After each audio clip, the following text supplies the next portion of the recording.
Ladies and gentlemen, how's it going? Once again, I'm Ned from NASDAQ Bits, otherwise known as your friendly neighborhood basement dweller. Don't worry, ma'am, I am from the internet. And today I want to talk a little bit about some of the conspiracy theory, or I should say conspiracy fact, that has been uncovered over the years and what it reflects on our current state of events, the pandemic. So way back in the day, I think it was the 70s, it came to Earth that the American government was running experiments on people. So these days, we know all kinds of these experiments they were running against people.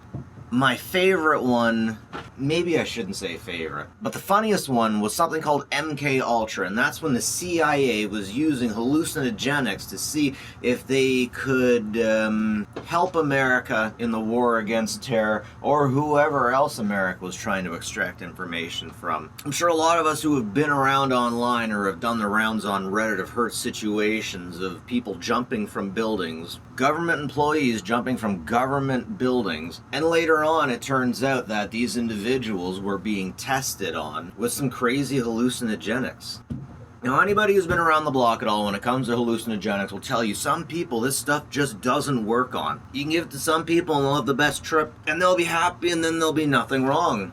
But I think it's like out of every 20 people that you meet just will not have a good experience with psychedelics. It just ain't good. Some people just aren't cut out for psychedelics. Some people are psychonauts. You give them this thing and they can open doors into other realities and talk to doctors from other universes. And then you get other people, it just doesn't work for them. But anyways, I want to go forward. There's been lots of cases where the US government has been experimenting on individuals, and we've gotten a lot of information from this stuff. The US government and science has gotten a lot of information from a lot of messed up things. Like, for example, some of the worst of the Nazis out there actually got brought into the American scientific community, and I'm pretty sure that one of them was working on NASA for the longest time. Didn't matter what kind of fucked up shit that they did, they got away with the crazy fucked up Nazi shit that they did because this information could be used in science. And wow, sometimes frickin' truth is stranger than fiction. It's like if you're going to be evil, you gotta be so evil that you're Dr. Mindbender, Dr. Doom type stuff. When you mess up with the public psyches, when you hurt people so badly for the sake of science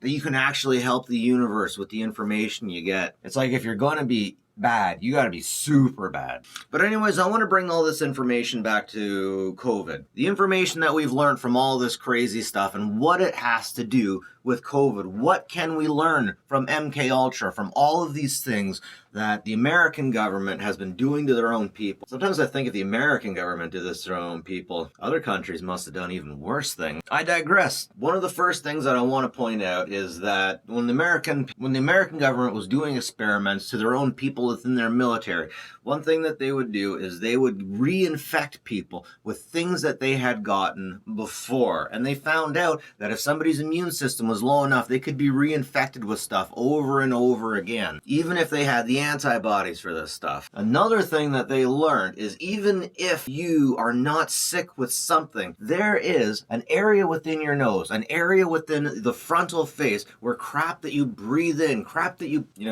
like, let's say you go and you go, it's there. It's there. It's not affecting you. Achoo! There, it got out. So there's part of your face that is a breeding ground. Maybe not a breeding ground, but an area for bacteria, viruses, and stuff that they can hang out before it gets killed, that it can exit again. So what I'm saying is the experiments that the American military carried out on its own people showed us that things like COVID, though we might not get it, though we might be immune from it, though we might have our shots, can still exist in some capacity within our face, making eradication a giant pain in the ass. Because what can you do if someone went to a party and they had their shots? They don't have any symptoms, but they still got it in their faces. They're still carrying it around. So what are you going to do in this case? You're going to stay home for the next 2 weeks? Is that financially an option? Anyways, this problem seems to take us into another issue, which is North American living and North American way of life, and that is that we go on credit. We don't save any money. We don't put any money into savings. We just buy whatever we want for the most part. We buy the biggest house that we're able to afford. So in that case, people start to price houses not at what they cost. They don't exactly build a house and then mark the price up 100%. What they end up doing is saying, well, we built this thing, so we're going to sell it for what people will pay for it. People will pay for things what they can afford, and when people get to the point where all that they're doing is dumping money into credit and everybody's okay with it, everybody's getting new stuff, everyone's getting new TVs, everyone's getting new computers, new cell phones and all these things, nobody's saving any money. And it gets to the point where everyone's living paycheck to paycheck with all the nice things that they have, but if something bad actually happens, nobody has the money to sit on their ass and sit at home for about 2 months while this junk in their face kind of dissipates. So the economy stops. And a lot of bad things start happening. And we got a lot of issues in the system, that's for sure. But ultimately, at the end of the day, that is what conspiracy, and I can't call it conspiracy theory because we know it's a fact. That's what conspiracy has taught me about what we're dealing with, how it operates, and the fact this junk can live in our face and it takes too damn long for it to come out. That's it for me, folks. Enough from Nest Tech, but take care of each other and don't be spreading no COVID, all right? Have a good one.